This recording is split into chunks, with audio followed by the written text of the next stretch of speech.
Welcome to Dark Horror Diaries, my friend. Before the show starts, do write below where are you from. Let's go.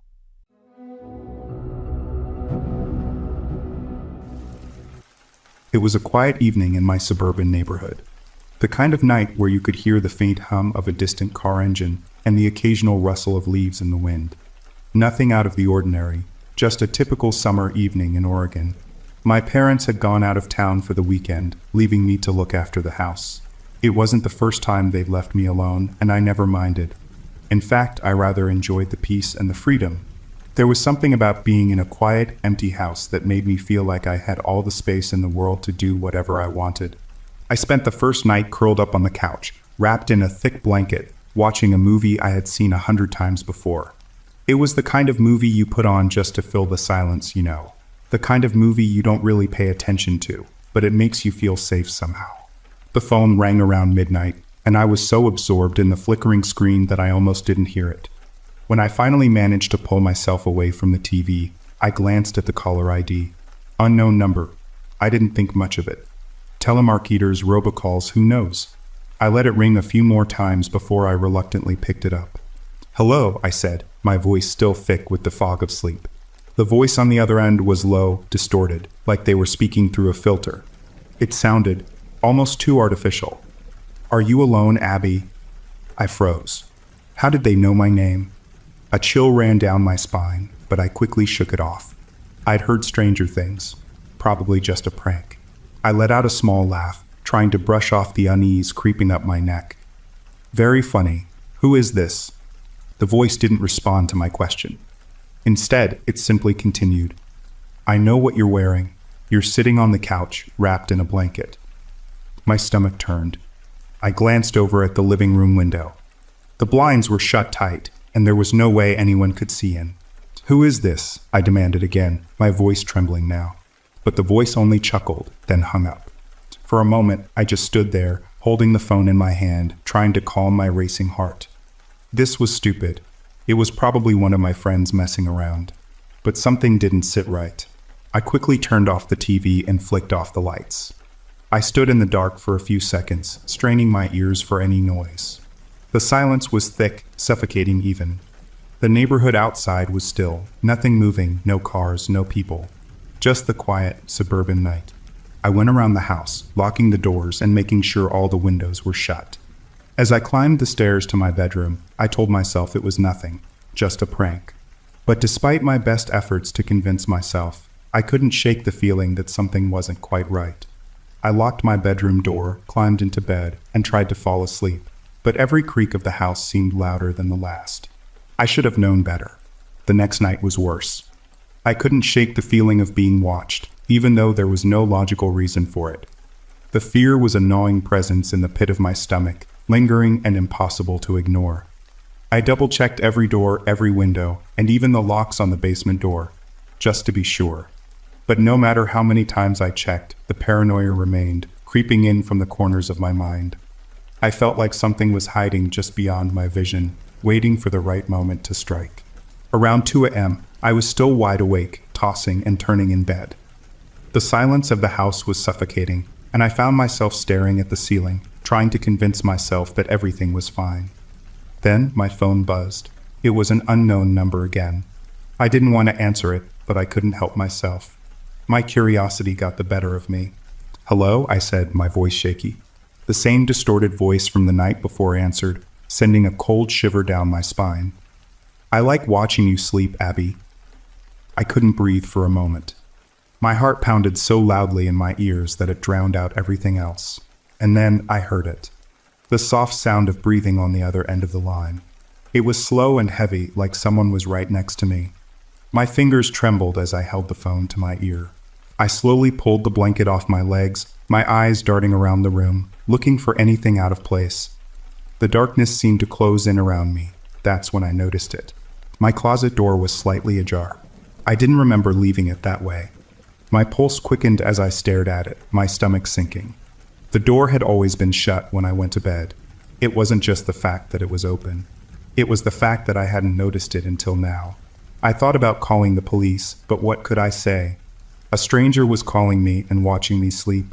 They'd think I was crazy, but I couldn't shake the feeling that someone was inside the house. I grabbed a baseball bat I kept near the bed for peace of mind and stood up slowly. The floorboards creaked under my weight as I crept toward the closet. My breath was shallow, my mind racing, but I had to check. If someone was hiding in there, I needed to know. With one swift motion, I flung the door open, heart in my throat. Nothing, just my clothes hanging still and lifeless. But something caught my eye. A small, almost imperceptible crack in the back wall of the closet. I pressed my hand against the wall, feeling the cool, smooth surface. Something was off about it. It wasn't solid like the rest of the room. I pushed harder, and the wall gave way, revealing a narrow passageway behind it. My blood ran cold. I pulled my phone out, shining the flashlight into the darkness of the crawl space behind the wall. It stretched farther than I expected, and my hand shook as I stepped forward, one foot after the other. I wasn't sure what I was looking for, but I had to see it. I had to know. As I ventured deeper into the crawl space, my breath caught in my throat. The air was thick, stale, and smelled faintly of mildew. I could feel the hairs on the back of my neck standing up. The passage led to a small, hidden room, dimly lit by a faint glow from an old laptop in the corner. I crept closer, my feet making no sound on the dusty floor. What I saw made my heart stop. The laptop was open, and the screen displayed live footage. It was from inside the house. My house. The camera angle was aimed at the living room, right where I had been sitting last night. The blood drained from my face as I stepped forward, my legs suddenly weak. There were more things. Strange, unsettling things. A folding chair placed directly in front of a hole in the wall, a hole that peered right into my bedroom. Someone had been watching me. For how long? How much had they seen? I stumbled backward, my heart racing in my chest. My eyes scanned the rest of the room. There was a box filled with my personal belongings. My hairbrush, socks I'd been missing, even my old childhood toy. My stomach churned. And then I saw it. A mask. White, expressionless, sitting on the floor like it was waiting for someone to wear it. Suddenly, I heard it. A slow, deliberate breath. I spun around, expecting to see someone standing there, but there was nothing. Just the heavy silence of the crawl space. But I could feel it. The air had shifted. Someone had been right behind me, standing inches away. I didn't wait another second. My legs carried me out of that crawl space as fast as I could move, slamming the closet door behind me and locking it. My mind raced. Whoever was in the house had been watching me, waiting for the perfect moment. But the worst part, they were still here. I was in full panic mode now. The tightness in my chest was suffocating. I couldn't think straight. Every part of my body screamed at me to leave, but I was paralyzed, rooted to the spot. My mind was racing. What the hell was going on? How long had someone been living in my house without me knowing? I glanced at the door, my phone still in my shaking hand. I needed to call the police, but I couldn't. Not yet. Not until I knew I was safe. I forced myself to move, stumbling down the stairs in a blur. My heart hammered in my chest with every step. I had to get out. I had to make sure I wasn't being followed. But as I reached the front door, something stopped me. A figure stood at the bottom of the stairs, completely still, wearing a white, expressionless mask. My throat went dry. The figure didn't move, didn't speak. It just stood there, like a shadow frozen in place. I froze, my breath coming in shallow, quick bursts. My body screamed at me to run, to escape, but I couldn't move. I was frozen in place, my mind stuck between fight and flight, my body unable to decide which one to follow. And then it moved. Slowly, deliberately, the figure tilted its head, studying me. The mask was featureless, smooth. It made no sense. It felt wrong. The eerie silence in the house pressed in on me like a weight I couldn't escape. I opened my mouth to scream, but the sound wouldn't come. My voice was lost in the air between us. "Who are you?" I managed to whisper, my voice barely audible. My breath caught in my throat as the figure didn't answer. It didn't need to. With a sudden jolt, I snapped out of my trance. Instinct kicked in, and I bolted toward the back door, my hands fumbling to open it. I didn't care if I left the house unlocked. I didn't care about anything except getting out. The door swung open, and I stumbled into the backyard, but I couldn't stop. I had to keep running. I had to escape. I didn't stop until I reached the front gate. My car. I had to get in. I had to get as far away from this house as I could. My legs burned, my heart thundering in my chest as I yanked open the door. I threw myself into the driver's seat, slamming the door behind me. My hands shook as I fumbled for the keys, and I couldn't get the engine to start fast enough. Finally, after what felt like an eternity, the engine roared to life, and I slammed my foot on the accelerator, speeding away from the house. The streets were empty, the lights of the neighborhood fading in the rearview mirror. I tried to calm my breathing, but it was impossible. My mind raced, unable to settle. I should have called the police. I should have done something. But I couldn't go back. Not now. As I drove further away, I glanced at my phone. I hadn't dialed 911. Not yet. I needed to get somewhere safe, somewhere where I could think. I needed answers, and I wasn't sure if the police would give them to me. What could I even tell them? That someone had been living inside my walls. That I had found a creepy room in my closet with stolen items and a mask. I wiped my eyes, the tears threatening to spill.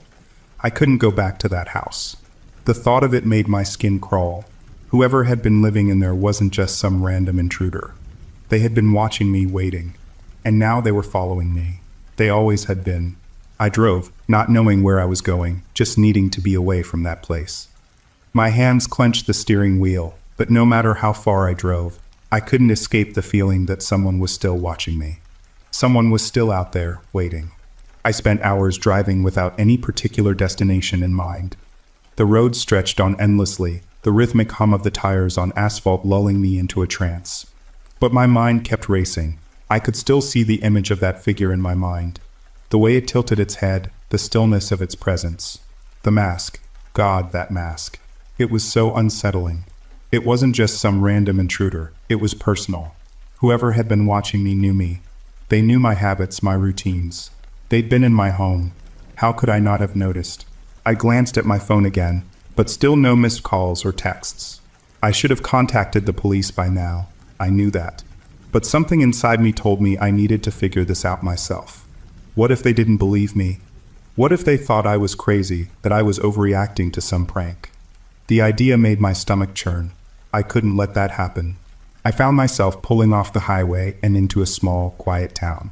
It was late, and the streets were nearly empty. My hands were still trembling, my mind too foggy to think straight. I needed a place to stop, somewhere to collect myself.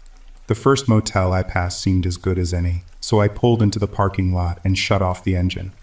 I sat there for a moment, staring at the motel's neon sign blinking in the darkness, the flickering light doing nothing to ease my tension. As I got out of the car and made my way to the office, the quietness of the town felt off. It was too still. It didn't feel like a place people lived. It felt like a place people just passed through. I hurried inside to the dimly lit lobby, where the old man behind the counter barely looked up from his newspaper.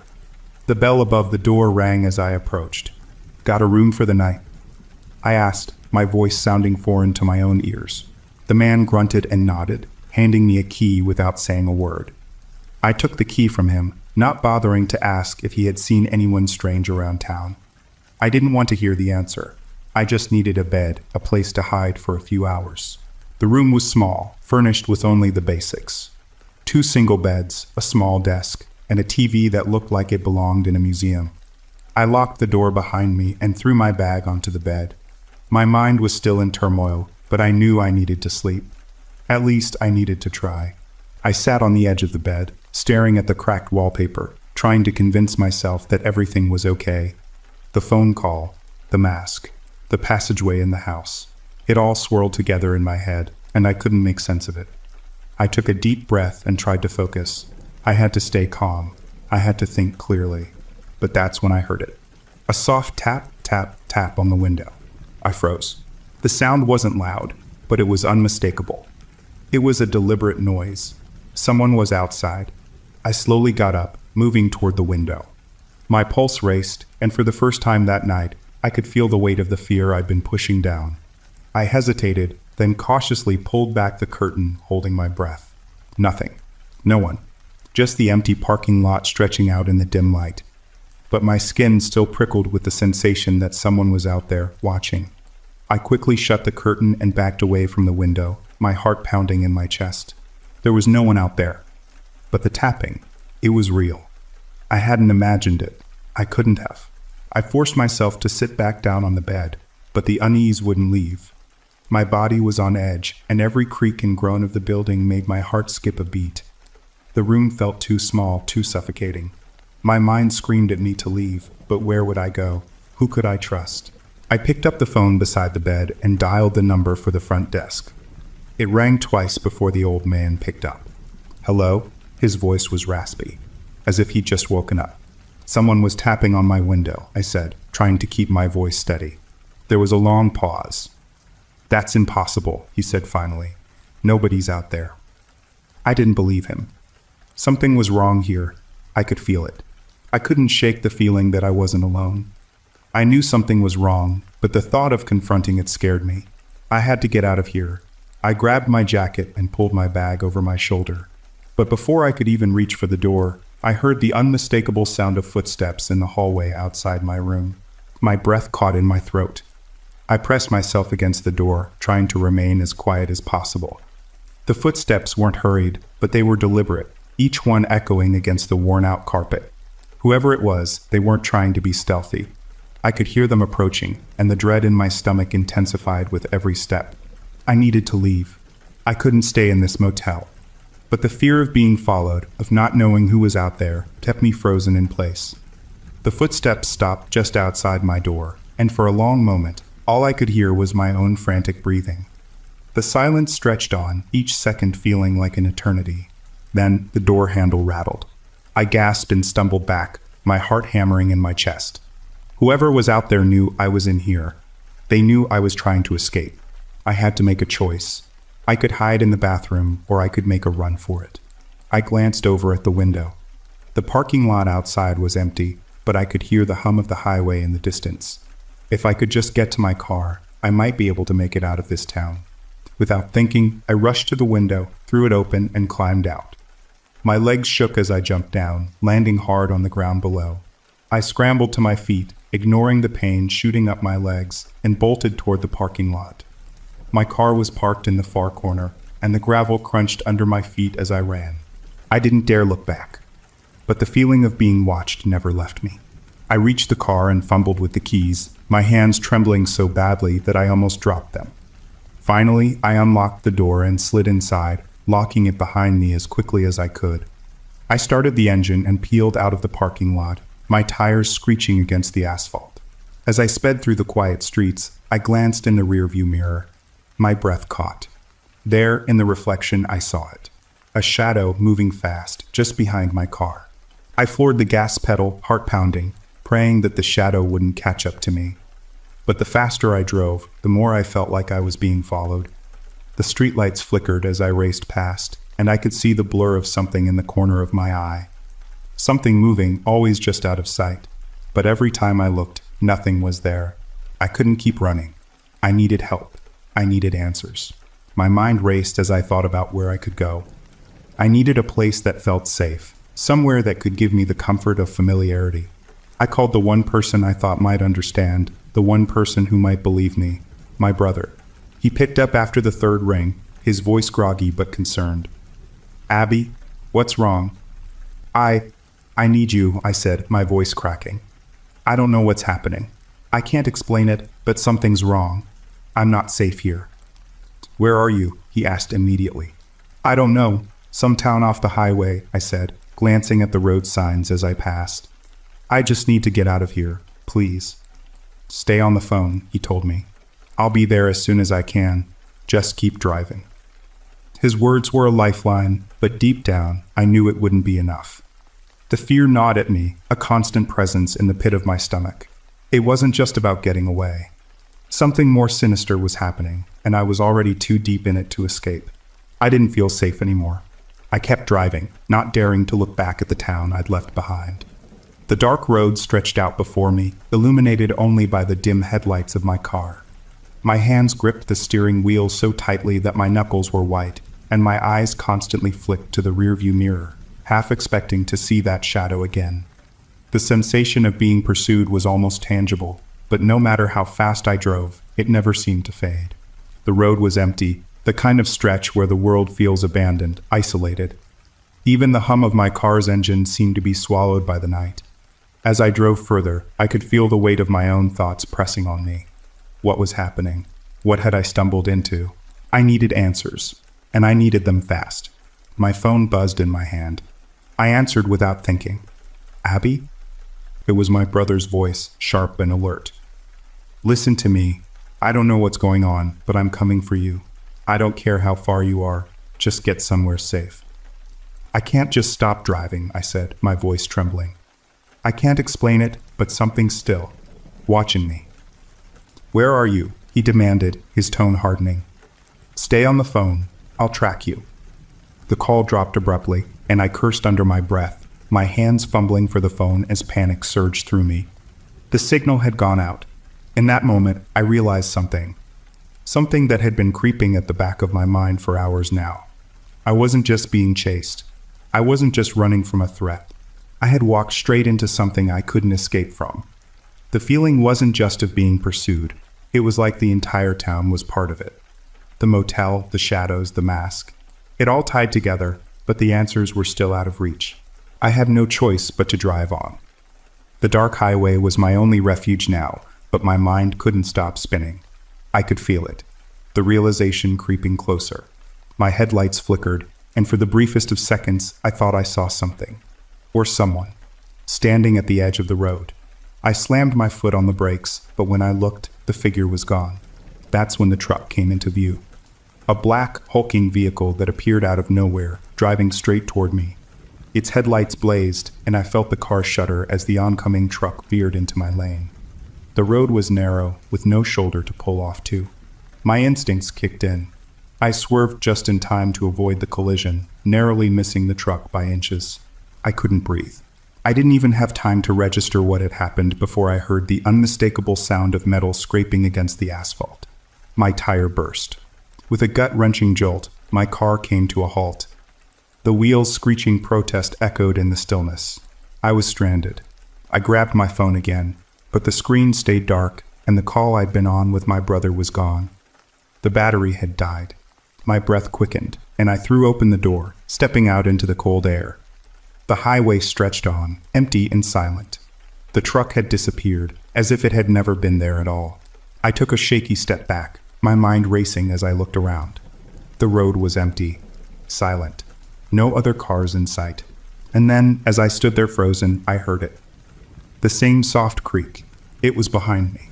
I turned slowly, dread creeping over me as I scanned the dark shadows that surrounded me. There was nothing at first, just the hollow emptiness of the highway. But then, there was a shape.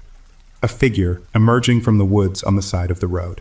My blood ran cold as the figure came into the light, and I saw the mask. The same expressionless white mask that had haunted me since I'd arrived. I opened my mouth to scream, but no sound came out. And then I realized it had never been about just one person. It had always been them. The town wasn't empty. I wasn't alone. And now there was nowhere left to run. The masked man stepped closer, and I understood. What I had thought was a nightmare was only the beginning. As he reached out, I heard my brother's voice again, distant, muffled. Abby, stay with me, don't hang up. But it was too late. The world around me grew still, and the sound of footsteps echoed through the night, as the town, the highway, and the shadows all seemed to close in. And then everything went dark.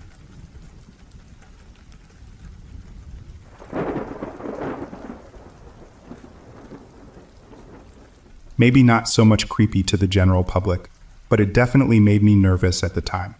When I was 12 years old, 27, I was home alone babysitting my two younger siblings while my parents were out at an event. It was summertime, so it stayed light out for a while into the evening. Just as it was starting to get dark, I went into the kitchen to make a bowl of popcorn to watch a movie with my brother and sister. When I looked out the kitchen window, I saw that there was a car parked hiding in the tree line of our yard. For context, we live in a fairly rural place, and we rarely had people out our direction unless they lived down our gravel road, and we knew our neighbors' cars. This was a junkie beater, and the license plates had been taped over. It was not one of our neighbors. I was a kid who was pretty aware of my surroundings, and I decided to step back from the big kitchen window and go into the dark entryway hall to get a better look. There was just a single man sitting in it staring directly at the house with the lights off. Immediately, I locked the front and back door. I told my little brother and sister calmly to play in their room, and not to come out until I came and got them for movie night. I then went back to the kitchen to get the phone to call my mom, but she didn't answer. I watched him through the curtain sit in the dark tree line and stare at the house for what felt like ages. Finally, someone drove down our road and their headlights reflected off the car. He started the engine, drove out of the trees, and booked it down the gravel. I was still very nervous and tried calling my mom again. No answer. So for the rest of the time, I just played with my siblings in their room with the door shut and curtains pulled until my parents came home later that night.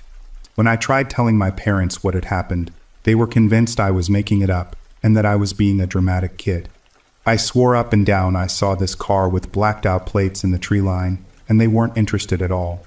I know I saw it, but I'm the only one who did. Maybe it was just a random guy who didn't know there were 3 young kids home alone hiding for some other reason. But I'm still glad I locked all the doors.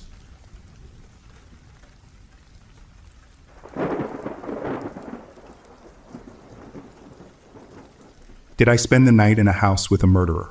Let me preface this by saying in my early 20s, I was a complete disaster and admittedly made a lot of poor choices. Luckily, I survived, and now I have a treasure trove of interesting stories to tell. When I was 21, I found myself without a place to live. On the first night, I went to a bar where a friend was performing stand-up comedy. I started drinking at probably 2 p.m., so I was pretty gone by the time Creepy Man enters the picture. Creepy Man was a friend of the guy performing stand-up comedy. The 4 of us hang out at the bar until closing. I mentioned to Creepy Man that I don't have a place to stay, and he invites us all over to spend the night. Creepy Man was a decade plus older than the rest of us, and was breaking out into shamanic chants all night long. But a bed is a bed, right? We arrive at his place, smoke weed and drink for a while, and then my friend dips out for the night. Me and the other guy continue to hang out with Creepy Man until I pass out on the couch. I wake up in the morning and I'm alone. Creepy Man gets up soon after and brings out some women's clothes in my size for me to change into. I thank him and pick out an outfit. Then we talk more about my situation, and he offers for me to stay there as long as I need. He tells me a story about losing his wife and kids, and tells me I remind him of his daughter. We spend the day together. We meet up with a schizophrenic guy collecting rocks that he knows. We split a meal at BK. Then we go back to his house. He wants help doing dishes, so off I help. At this point, he lets me know that the water is shut off, so he has to go get water out of his neighbor's spigot. This is when I start to get suspicious, and it's dawning on me that he is homeless and squatting. It's getting late, and I am an hour outside of the city, so I decide to spend the night and peace out in the morning. He says I can stay in the spare bedroom, and lets me wash up with a bucket of water before bed. I'm in the bathroom and hear him pacing the hallway talking to himself, saying something to the effect of, "I'm not going to do it. Don't get any ideas." At this point, I am creeped out and my heart is pounding. I leave the bathroom expecting him to be standing there with a knife, but he's not. He tells me I'm safe and how he's not going to try anything with me because I remind him of his daughter. I smile and he shows me to the bedroom. As we enter the room, he says something like, "Don't be scared of the blood. It's just from homeless men that got in a fight." My heart drops, but I politely say goodnight and shut the door, locking it. I can't remember if it was a bunk bed or not, but either way I remember staring up at a large blood stain above where the bed is. At this point, I'm 90% sure I am going to be murdered and trying to figure out how to get out of this situation. Creepy guy is still outside pacing around and talking to himself. I decide to wait it out until morning when buses are running again. So I open the window and take off the screen part. I turn off the lights. I stay fully dressed with my shoes on and keep my bag right next to me in bed. I lay there all night prepared to fight and escape at any moment. Luckily, dawn breaks, and I'm still alive, so I sneak out of the house and catch a bus back to town. He texts me throughout the day asking when I'm coming back, and I ghost him. Haven't seen him since, but I occasionally wonder what was going on with that dude and how close I truly was to being murdered or at least assaulted.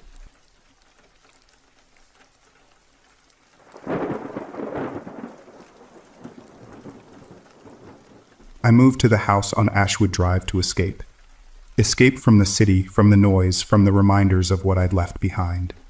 The small suburban neighborhood was quiet, tucked away on the outskirts of town, just far enough to feel isolated, but not too far to cut me off completely. I needed silence. I needed space. Most of all, I needed to write. My name is Anna, and I'm a writer. At least, that's what I've told myself for the past few years. I've struggled to finish anything, always chasing the next idea without ever giving one a chance to breathe. This house was supposed to be the place where I could finally complete my novel. My first real novel. I needed a break from the distractions of city life, and this old house seemed perfect for that. With its antique charm, high ceilings, and creaky floorboards, it felt like it had stories to tell. Maybe it could teach me how to write mine. The first few days were peaceful, like a dream. I spent hours in my new study, the only room in the house that felt truly mine, surrounded by bookshelves full of old novels and dusty knickknacks that gave the place a sense of history. There was something calming about the gentle hum of the fridge and the low buzz of the heater. It was nothing like the chaos of the city, and for the first time in years I felt at home. But soon something began to feel off. It started with the little things. The door to my study, which I always left ajar, would sometimes slam shut without any wind or explanation. I would leave a cup of tea on the table, and when I returned, it would be gone, only to reappear on a different surface. I tried to rationalize it. Perhaps the wind had blown the door closed, or I had moved the cup without realizing it. But then, one night, I woke to the sound of someone calling my name. It was soft at first, like a whisper carried on the wind, but as I lay there in bed, I realized it wasn't the wind. The voice was coming from inside the house. Anna, it called, faint but unmistakable. I froze, heart hammering in my chest, the sheets clinging to my skin. My breath was shallow, and for the first time, I wondered if I had made a mistake. I tried to ignore it. There were logical explanations, right? Maybe it was just my imagination running wild, or perhaps there was something wrong with the house's wiring, creating odd noises in the night. But the whisper didn't stop. Every night it seemed to grow louder, more persistent, until I could hear it clearly, as if someone were standing right beside me. I searched the house, looking for any signs of an intruder, but I found nothing. And yet, every time I closed my eyes, the whispering would return. It wasn't just a voice anymore. It felt like a presence, like someone, or something, was watching me, waiting for me to notice. I couldn't ignore it any longer. The whispers weren't just in my head, they were real. I tried to rationalize it at first, convincing myself that the old house had its quirks. It was an antique after all. But when the voices started to call my name at all hours of the day and night, it became impossible to pretend it was nothing. I decided to do some digging. I went into town and asked a few locals about the house. At first, they seemed hesitant to speak about it. "It's just an old place," one woman told me, her hand shaking as she handed me my coffee. "Nothing special." But when I pressed her, her eyes darted nervously, and she lowered her voice. "You're not the first one to live there, you know." Her words sent a chill down my spine. I asked her what she meant, but she quickly clammed up, mumbling something about old owners and old stories. Frustrated, I went back to the house, determined to uncover the truth on my own. I went up to the attic, where the previous tenants had left behind boxes of old books and papers. Among them, I found a folder marked with the name Edward Hawthorne. I hesitated, my fingers hovering over the manila folder. Something about the name sounded familiar, but I couldn't place it. Inside, I found a series of police reports and newspaper clippings, all detailing a string of murders that had occurred decades ago, all within the very house I was now living in. Edward Hawthorne, it seemed, had been a doctor, well respected in the community until the discovery of his dark, twisted secret. He had been a serial killer, using his medical knowledge to torture and kill his victims in brutal ways, all while living in this house. As I sifted through the papers, I discovered something even more chilling. Edward's death had been as mysterious as his crimes. He had died in the house during what was described as an exorcism gone wrong. The priest involved in the exorcism had reportedly been killed by Edward's spirit before he could complete the ritual. Afterward, rumors spread that Edward's ghost still haunted the house, trapped by his own unholy actions, his spirit unable to move on. I stared at the papers, my blood running cold. The whispers, the cold spots, the feeling of being watched. It all made sense now. Edward's spirit wasn't just lingering in the house. It was targeting me. I couldn't believe it. I was living in the same house as a notorious killer, and now his spirit was haunting me. I had come here to escape, to find peace, but instead I had walked into a nightmare. The longer I stayed, the more I felt his presence growing stronger. Every night, the whispers became louder, more insistent. They weren't just calling my name anymore. They were telling me things. Horrible things. "You're next," one whisper hissed as I sat at my desk late one night. The sound so clear it felt like someone was standing right behind me. I could feel the hair on the back of my neck rise, my pulse quickening. I needed to leave. But every time I tried, something held me back. The house, or whatever was inside it, didn't want me to go. The more I uncovered about Edward Hawthorne, the more I felt a strange compulsion to keep going. It was like I was being pulled deeper into the mystery, unable to break free. The whispers were relentless, now blending with vivid, disturbing dreams. I would wake up in a cold sweat, my heart pounding. The images of blood and twisted faces burned into my mind. I couldn't tell where the dreams ended and the waking world began anymore.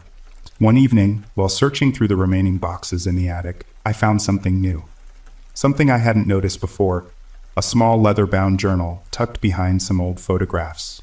The handwriting inside was sharp, erratic, and spidery. It was Edward's. As I read through the entries, a sinking feeling settled in my chest.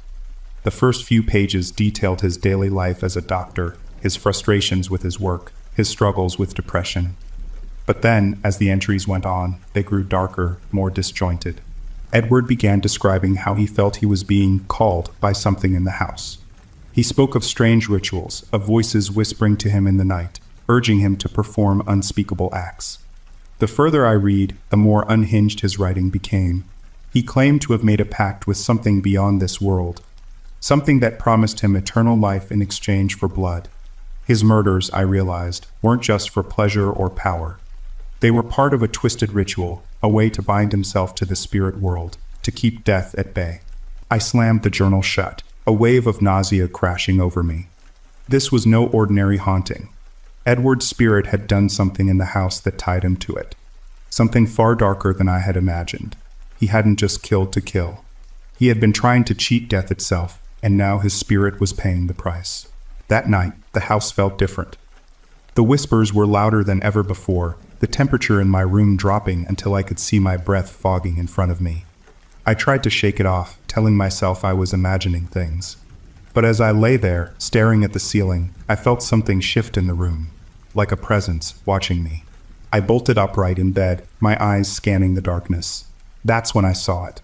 A figure, dark and indistinct, standing in the doorway.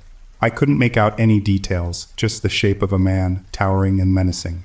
The figure didn't move, but I could feel its eyes on me, heavy and predatory. My heart pounded in my chest as I backed away, my hands trembling.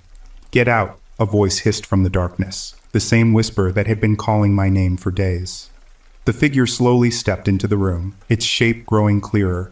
It wasn't Edward. At least it didn't look like him. But I could feel that same malevolent presence, the same coldness that had plagued the house since I moved in. I couldn't breathe. I couldn't move. The figure loomed closer, and for a moment I thought I was going to die. But then, as suddenly as it had appeared, it was gone. The cold receded, the whispers fell silent. I lay there, gasping for air, my mind racing. What was happening? Was this Edward's spirit or something worse? I was in over my head. I had to get out, but I knew it wouldn't be that easy. The house wasn't going to let me go. The following morning, I sat on the edge of my bed, replaying the events from the night before. My hands still shook, and my thoughts raced as I tried to make sense of what I'd experienced. I knew what I'd seen. There was no denying it. The shadow, the whispers, the oppressive feeling that had surrounded me. It was Edward, or at least something connected to him. But what was it? Was it a hallucination, a symptom of the stress and sleep deprivation I had been dealing with? Or was it something worse? Something that I couldn't explain away. I couldn't stay in that house anymore. My decision was made. But as I stood up, ready to pack my things, a voice stopped me in my tracks. A quiet, almost inaudible whisper, faint but unmistakable. "Leave if you want. It won't save you." I froze. It was Edward's voice, but it didn't sound like a warning. It sounded more like a promise, a challenge. A part of me wanted to run. Wanted to leave everything behind and forget about the house, Edward, the ghosts, the dark secrets. But another part of me couldn't shake the need to understand, to finish what I had started. I wasn't just scared anymore. I was obsessed. I needed to know what had happened to Edward. I needed to know what kind of power was holding him here, and I needed to stop it. I grabbed the journal again, flipping through the frenzied pages, looking for any clue that could lead me to answers.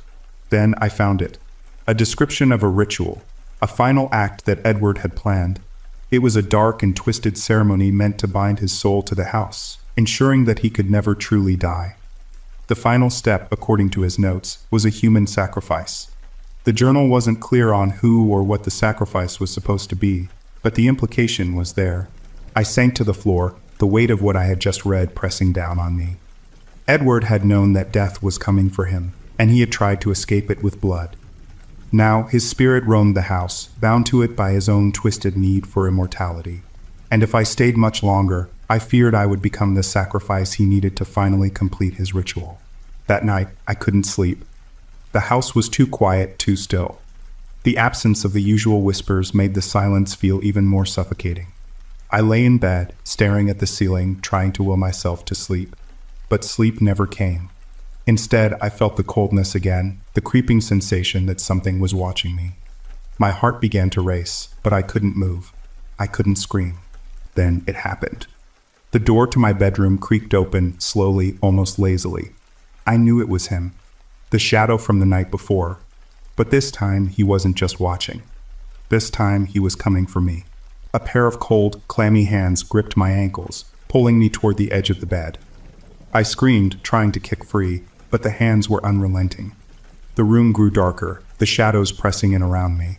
The voice whispered again, right in my ear, "You're mine now, forever." I fought with every ounce of strength I had left, but it was no use. The hands were too strong, the grip too tight, and then, as if from nowhere, a bright light flashed in the room and everything stopped. The grip on my ankles released, and the shadows dissipated, leaving me breathless and trembling. I sat up, gasping for air, my heart pounding in my chest. The light had been so bright, so blinding, I couldn't see anything else. But when I looked around, everything was just as it had been before. The shadows were gone, and the house was quiet again. I didn't know what had just happened, but I knew one thing for sure. I couldn't keep running. I needed to finish what I started. I had to put an end to Edward's reign over the house before it consumed me completely. The next day, I was determined to face whatever came next. I couldn't keep running from this, no matter how terrifying it became. The house had a grip on me now, one I wasn't sure I could ever fully escape. But if I was going to survive, I needed to understand what had happened to Edward, why his spirit lingered here, and how I could end this once and for all. I decided to go to the local library, searching for anything more I could find on Edward Hawthorne. I had to uncover the last details of his life, the pieces I hadn't been able to dig up yet. I knew the police records wouldn't be enough on their own. I needed to hear what others had to say, what rumors were circulating about him and his gruesome past. The truth, whatever it was, had to be out there. The library was quiet, almost unnaturally so. I wasn't used to the silence. Normally, the hushed murmur of pages turning, the soft rustling of people sifting through books would fill the air. But today, it felt like I was the only one there.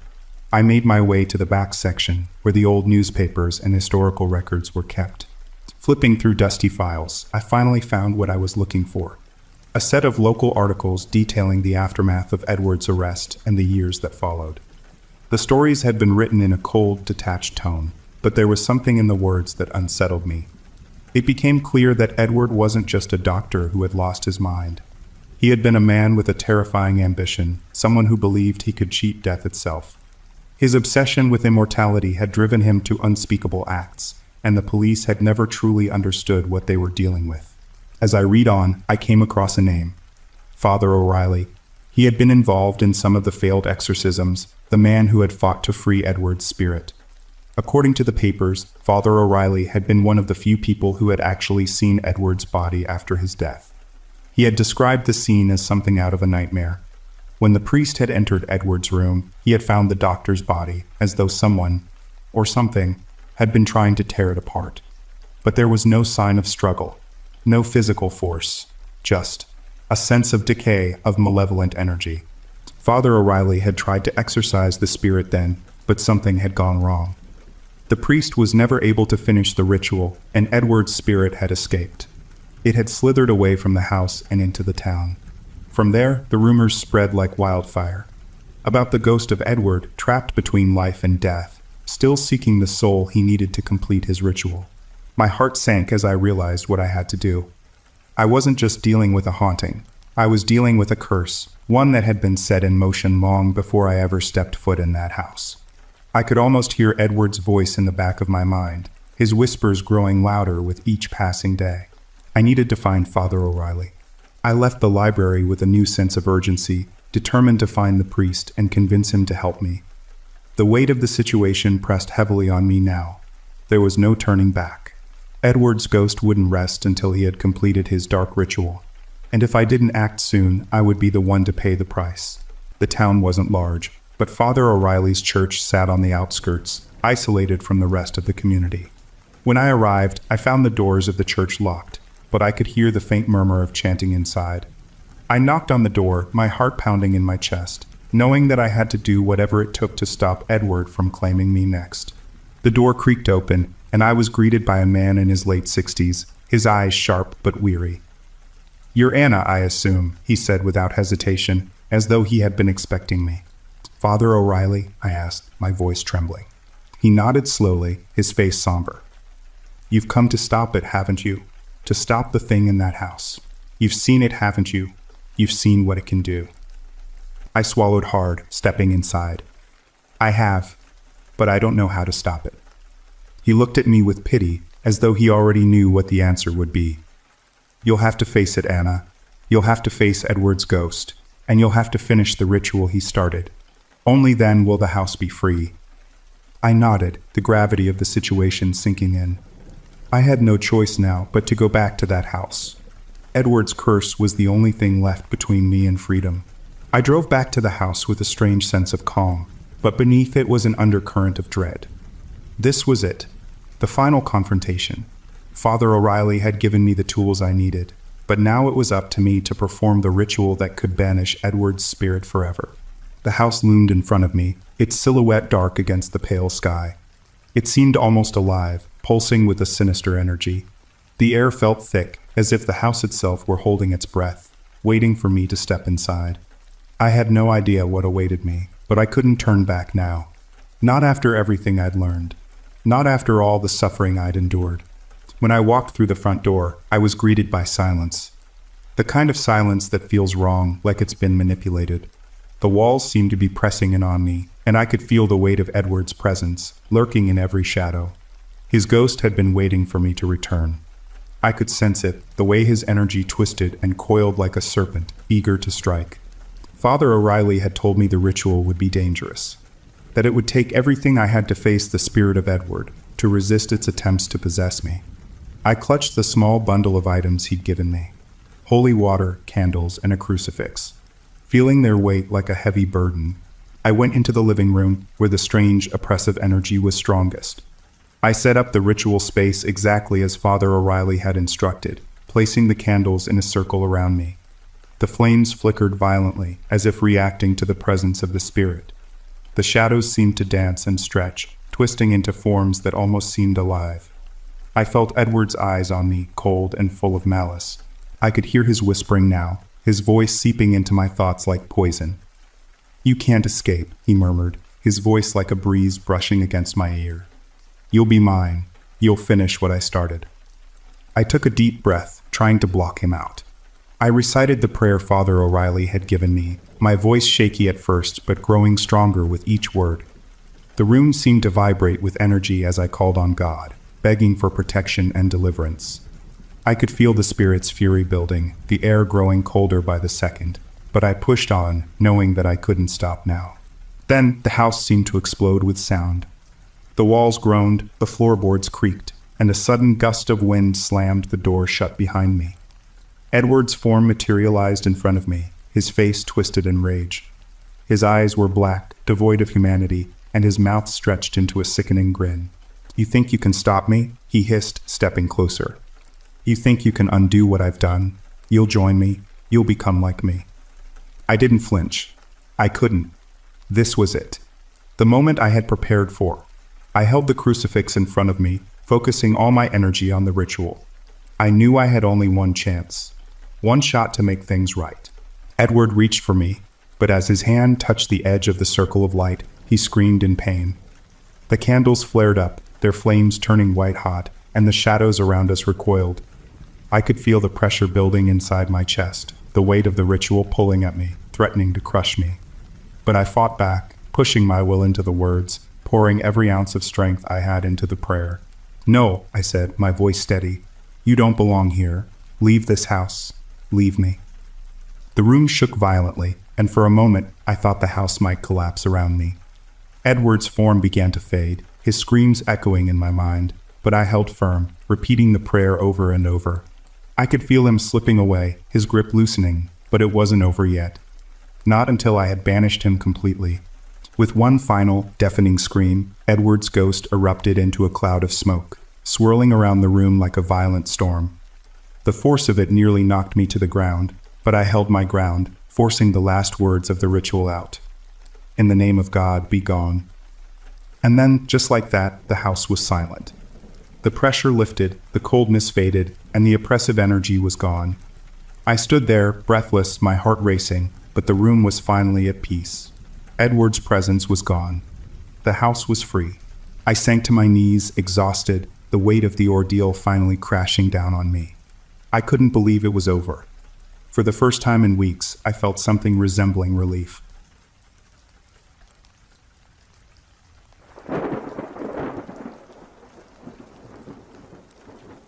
My dog might have saved me from a home invasion.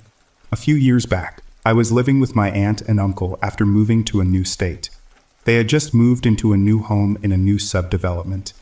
In this area, door-to-door salesmen swarm new developments and new builds for water softeners, cleaning supplies, solar panels, generators, and the Kirby vacuum people. They wander the neighborhood all day knocking on doors, but were usually gone by around 5 p.m. This particular evening, I was home alone with my dog, a mutt who was mostly black lab and an unknown mixture. He was roughly the size and weight of a full-breed Labrador, but he had a stockier build and long wiry hair. He was a gentle, sweet baby who was upset if someone spoke harshly to him. I'd never known him to be threatening to anyone. My aunt and uncle were out celebrating their anniversary. This time of year the days were getting longer, and we would have full dark by around 8 p.m. It was about 7 p.m. and starting to get dusky when someone rang the doorbell and knocked on the door. The door was one of those with a thick glass oval window, and I could see the door and who was there from the kitchen. I was going to ignore them, but unfortunately they could see me and continued to knock, so I went to answer the door. My dog followed me but stood off to the side in the shadows of the dining room. The person at the door was a young man about college age, dressed in a collared shirt and tie and khakis. Looked a bit like a Mormon missionary with style. He was thin and about my height, 5'8" minus 5'9". I figured he was a salesman of some sort, but thought it odd he was out this late in the day. I thought I'd open the door a crack, tell him I'm not interested, and then lock the door. I opened the door a few inches to speak through it, and he starts his spiel about Kirby vacuum cleaners, and he wants to come in and give a demo. It's not my house. I know once they get in, they aren't leaving without selling something, and I have no need for an overpriced vacuum. And I don't have $1,000 to spend anyway. I tell him, no thank you, I'm not interested, and begin to close the door when he puts his foot between the door and the door jamb and throws his hands up to stop the door from closing. This is when I think WTF, and I hear a viscous growling behind me to my right, and then a loud, deep bark, bark, bark as my dog lunges for the door. I grab his collar to keep him from going out the door. The guy's mouth drops open, his eyes get really wide, and he looks like he's ready to pass out or pee himself as he jumps back from the door and backs away saying, I'm sorry, wrong house, and then turns and runs to the end of the driveway where a car with 3 men in it pulls up to get him, and they speed off, tires squealing. I told my aunt and uncle about it when they got home, and we told a few neighbors so they could keep an eye out for unusual behavior. It's possible they were a team of Kirby salesmen. They do travel in teams of 4 and follow the door knockers in the car with the vacuum. But I was suspicious because it was late in the day for them to be knocking on doors, and it was a team of 4 men. Usually they have a team with 2 or more women in the group, because they are knocking on doors at a time of day when women are going to be home alone and unlikely to let strange men in. So a team of Kirby salesmen working late to meet quotas, or a team of home invaders. I don't know, but Cosmo wasn't going to take chances.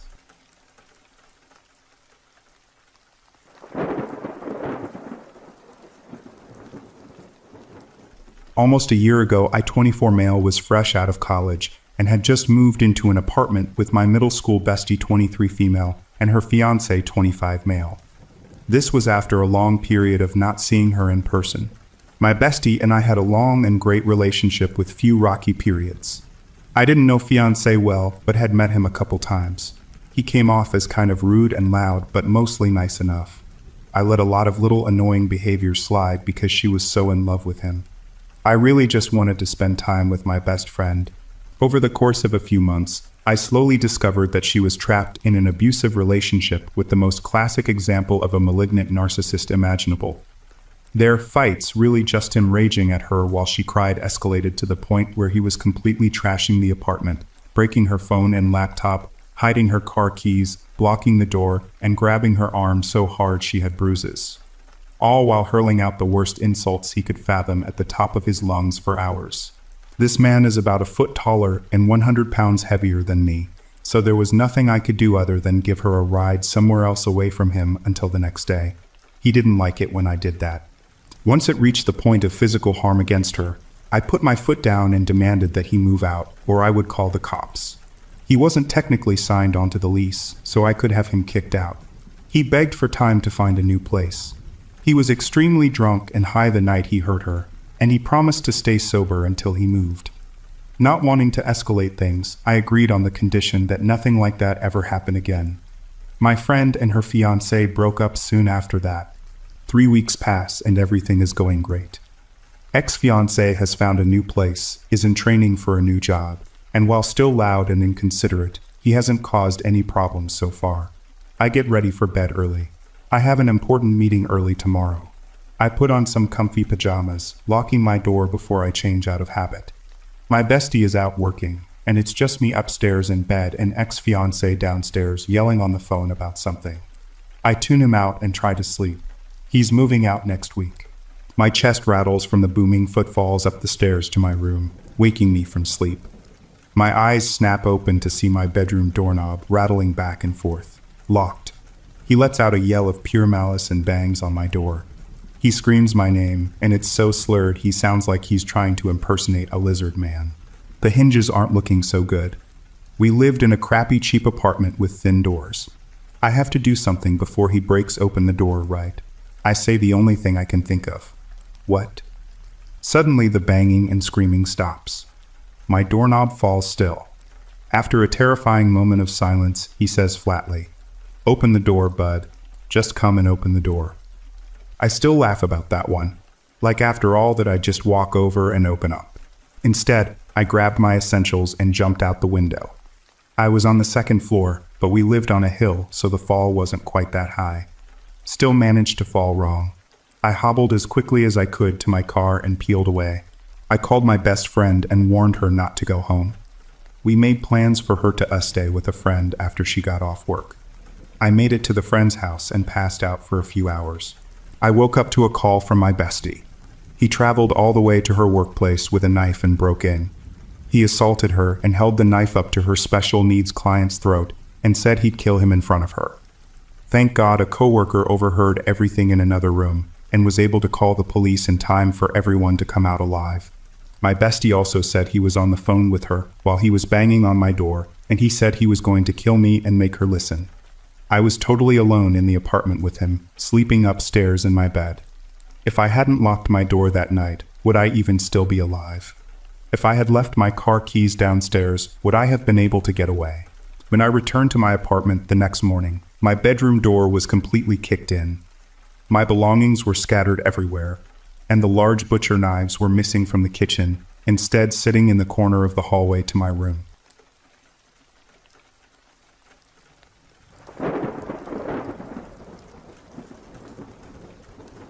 This occurred about 1 year ago, last summer. It was a weekday morning, and I was still working from home, post-pandemic. I am a middle-aged woman and home alone. I live on a suburban street, with houses very spaced apart. Think 60s ranches with half-acre lots. My backyard is fenced in, chain-link fence with metal gate. I have a covered patio that is decorated and furnished. The patio has 2 short wood privacy fences on either side that block the neighbor's view, and the gate in the fence. I am sitting in my family room, on the couch, feet propped up, working on my laptop, facing the windows that look out to the patio. All of a sudden, I see a person walk in front of the window. On the patio, I am thinking, WTH, who's in my backyard? There is a wall between the windows and back door, so I can't see the person anymore. I jump up and do the stupidest thing. I open the back door, peek my head around, and yell, "What the hell are you doing?" I came face to face with this 20-something kid, wearing a reflective vest, holding what looks to me like a small metal detector. He says, "Checking for gas." By now my dogs are behind me at the door. I replied, "We don't have gas." The man and kid just turned around and walked away. I noticed he wore no name badge, no company logo, had no obvious phone or device for work act. I immediately locked the door and ran to the front window. I see my catty-corner neighbor out in her driveway. I step out and yell, "Hey Ellen, was there a utility guy in your yard?" Ellen yells, "You mean that guy," and points right at the kid as he is attempting to walk up another driveway. By now Ellen and I have met in the street, and I guess two women, pointing at him, scared him off because he stopped and just started walking away down the road. My street is a one-way in, one-way out kind of deal, not connected to other neighborhoods. We saw no utility trucks or contractor vehicles anywhere. No cars parked on the street, and my home really does not have gas utilities. It is all electric. I went back inside because I had to attend an online work meeting. Later, my neighbor and I both called the gas company and were both told they had no one in the area and knew nothing about checking gas lines. I did call the sheriff later that afternoon. They sent out a deputy, took a report. The deputy was pretty annoyed that we didn't report sooner, and that I opened the door and confronted the guy, as was my husband. I wasn't even scared in the moment, but I was freaked out the rest of the day. I put my ADLB Shepherd and Husky mix out back the rest of the day. Wish she had have been outside when he walked up.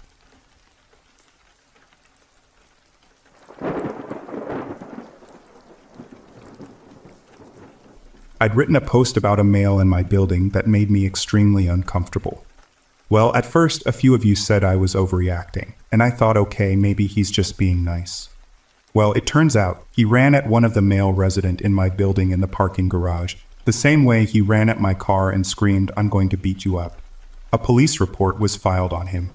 The man then told the police it was his bad, and he thought the guy he threatened was somebody else. Like that makes it any better or normal.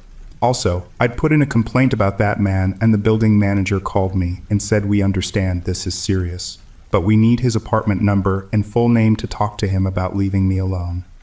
The guy who called the police told me his apartment number, so hopefully they'll do something now. I also had a girlfriend come over to my apartment and encounter him in the halls. He immediately asked her if she lived in the building and bombarded her with personal questions too. Then he followed her out to her car and watched her drive away. I got a safety alarm on Amazon, but pepper spray isn't legal in Canada. And now that I know he has violent tendencies with strangers, I have to figure out what to use to defend myself if he comes at me. Thinking of moving out if they don't deal with him. But I am a bit relieved that this isn't just a me thing. He's being a weirdo to everyone, and every girl he sees, he has to talk to. Thanks for all of your advice, and to those that tried to be helpful, I'm super grateful. Original post. I, female F26, female, recently moved into this adorable condo with my puppy after separating from my partner of 8 years. I love the apartment complex. Absolutely adore it. But there's this guy that seems to have no clue as to how to behave socially. Very tall and broad, in his mid-40s, dog owner, and the condos in our building cost an organ, so he's technically well off. It all started when we got in the elevator together after I moved in. We'd never talked before in our life, and he just started bombarding me with questions like, "Do you groom your dog yourself?" and "What floor do you live on?" Then telling me random things like that he just bought grooming tools for his dog. I thought he was just a little weird and maybe had some sort of mental disability, but my dumbass pressed the 7th button on the elevator, so then he knew what floor I live on. I kept my answers short, but didn't think much of it and went on with my day. But then, that same night, I was in my car, backing out of my parking spot when I see him running at my car from the corner of my eye. Engine was running, and I was in a rush, so it wasn't really the moment to talk, and he started knocking on my window with the creepiest smile and waving. I just froze and completely pretended not to see him as I drove out of the parking garage. He then followed my car out of the parking garage by foot. That's when I knew something was up with him. I just had a bad gut feeling. Since then, I've done everything to avoid him. Whenever we're in the same place, I leave and I won't get in the elevator with him, or even acknowledge or make eye contact with him. I don't have the energy to deal with him, especially after long shifts at work. And then tonight, I was walking into the building when he saw me from afar. He was with a woman, maybe one of his friends or his wife, no idea. I thought, oh, he's with a girl, maybe he'll leave me alone, but no. First thing he does is speed walk to me and go straight for my dog and try to pet her without asking. My girl is the sweetest on earth, and she's gentle, but dude, maybe ask. We don't know each other. He goes, hey you, as though we're friends, and he knows my dog well. I was exhausted and not having it, just kept walking. That's when he got in my way to block the door and looked me in the eyes and said, how are you? Sir, it's 10 o'clock at night. I don't know you. I don't owe you my time or my energy. I didn't answer, blew him off again, and walked around him on the other side. I heard him yell aloud, for F's sake, as I was walking away like he felt disrespected and I had no manners. I've shown him repeatedly that I'm not friendly or interested in talking to him, but I've been here 2 months and I'm already stressed about walking out of my apartment. And he noticed that I want nothing to do with him. It's clearly pissing him off as I'm not giving him what he wants, my attention. His reaction tonight proved it. But the one time I was nice to him, he followed my car in the garage, so what am I supposed to do? I feel like this man would take basic human decency for me being into him, and then always come up to me and try to talk when he sees me. Now, with that being said, I don't think he's dangerous. I've seen him do this to plenty of young, attractive women in the building, so I get the feeling he gets a dopamine hit every time he approaches a younger woman. But he's making me feel uncomfortable. I've decided to notify my landlord about it because I have to take out my dog multiple times a day to do her business because I work from home, so I'm always moving around and the odds are I'll keep running into him. I'm waiting to see how they'll respond to me sharing my concerns and feeling uncomfortable. Maybe they won't care or maybe they'll do something. What would you do if he comes up to me again? I'm thinking the only thing that will work is tell him straight up, I'm not interested in talking to you, or I don't know you, I don't want to talk. Because me ignoring him is clearly just angering him even more. I don't think he's crazy, he's just annoying thinking women owe him their time and attention. What would you do? Any advice is greatly appreciated.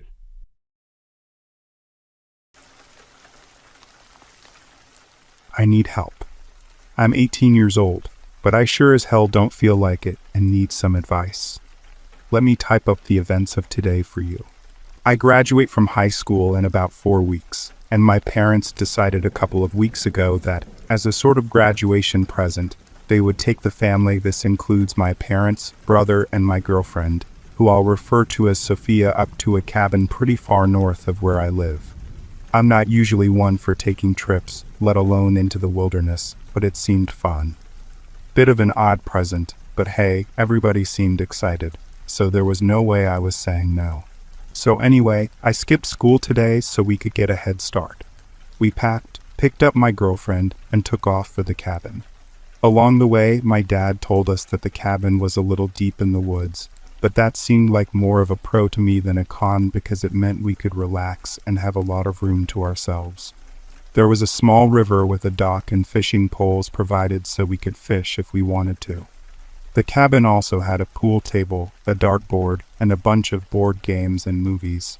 It seemed like a blast. After spending a bunch of time in the car, we finally arrived about 3 hours later. We started moving our stuff inside, and man, I gotta say, the place looked amazing. It was all very open yet cozy, and sure enough, all the fun stuff we were promised was here as well. This was shaping up to be one of the best weekends of my life, thus far. As you may have guessed though, that isn't the case. We got settled in and picked which rooms we'd stay in. After exploring the various rooms and the dock down by the river, we moved into the kitchen to have dinner. While eating, my brother pointed out how shocked he was at how well kept the house was. I hadn't really noticed when I walked in, but the entire place was spotless. There wasn't a single stain in the kitchen, and there was a massive amount of plants and flowers around, all very healthy. My dad felt the same, and he told us that what's even more shocking was that the guests were explicitly told not to clean up. Apparently, the owners wanted guests to have as good a time as possible, and I guess cleaning up wasn't on their list of fun things. I certainly wasn't complaining. These guys sounded awesome. A weekend of fun, and I didn't even need to clean up after myself. After eating, we ended up cleaning the dishes anyway before heading off to relax. Sophia and I decided to play some pool while my parents watched a movie. The pool table was in a separate room, which meant we could talk freely. Nothing really too bad, just the typical high school drama and whatever else. First game, she absolutely destroyed me. Somehow, though, I pulled it back for the second round and ended up winning. I challenged her to the tiebreaker, and she told me to set up the next game while she ran to the bathroom. I got everything ready to go and started looking around the room a bit more closely while I waited. There was a couch and a recliner facing an old blocky TV. On top of a table in the corner, I spotted a small picture frame with what I assumed to be the owner's family. It was a big family. I think I counted 9 or 10 people in it. All happy with a set of grandparents, a mom and dad, and a few kids that couldn't have been over 5. Judging by the clothes and hair, I guessed the picture was at least 30 years old. The 80s were a very recognizable time after all. Eventually, Sophia made her way back, and we began the final game. Even though I played my hardest, she just couldn't be beat. That girl has the most random talents, I swear. I've never even heard her say the word billiard before tonight. By then it was getting pretty late, and the movie in the other room was just about over, so we all lined up for showers. While everybody was concerned with being clean, I was concerned about the snacks in the fridge. Teenage appetite striking yet again, I suppose. After eating some lunch meat my mom brought along and playing on my phone a bit, the last person got done with the shower and told me it was open if I wanted it, but not before trying to snap me with a coiled up towel. Thanks, bro. I grabbed some pajamas and underwear and, locking the bathroom door, I got undressed and hopped in. I turned on the water and let it run over my body. It had been a long day, but it was a lot of fun. I grabbed some shampoo and started running it through my hair. My family doesn't go on trips very often. It felt nice to get out for once. I rinsed the shampoo out. I was glad Sophia could come. She's a very shy person and usually isn't comfortable staying anywhere but her house. In fact, this is the first time she's stayed overnight somewhere new in months, I think. I lathered some soap onto my body. God, the steam in here is relaxing. I turned up the temperature a little more and tilted my head back. Then I saw it. A tiny black hole on the ceiling near the corner. I reached up and poked at it. Something on the other side tilted back a bit when I pressed on it. I didn't know what the hell it was, a light, maybe. I dug my finger inside the hole for a few more moments before feeling what seemed like a wire. Pressing it against the inside of the ceiling, I forced it out of the hole. I heard something give way then. Something fell out. I reached down and picked it up. A small black box, with wires, and a lens. My stomach dropped. I fell back against the opposite wall, and it fell out of my hands. A camera. A camera. Recording everything. I turned off the water and began wiping myself off as quickly as I could. I got dressed as fast as possible. What if there are more? The hole was so small, I was surprised I saw it at all. I began tearing the bathroom apart, searching. I found another. Another camera just behind the top of a curtain. It was pointing directly at the toilet. Another, aimed at the mirror above the sink. Another, behind the toilet, looking up. I felt ill. I threw the cameras into the trash can and fell onto the floor. What do I do now? What if there are more? Do I tell them? Do I wait? What if this scares Sophia into never leaving her house? Would things ever be the same again after this? Are they better off not knowing? Do I destroy the cameras? Do I call the police? Do we run? Do I hide it? I shakily pulled myself off the floor and opened the bathroom door. Everyone was sleeping. I walked around the house, searching as quietly as I could. I found them behind plants, in crevices of cupboards, and behind more small holes in hidden away places. After searching for about 2 more hours, I couldn't find any more. I don't know if I got them all, but I think I got most. Now what? If I tell them, we'll leave immediately and everyone will be scarred. If I keep it to myself, then no one will find out, and everybody will have the same fun they did today. It's not morally right, I know it, but if they discover the cameras, there's a good chance they'd simply never go on another vacation again. And Sophia, please Reddit. What the F do I do? It's 3:30 a.m. There's probably more cameras watching me. I can't sleep.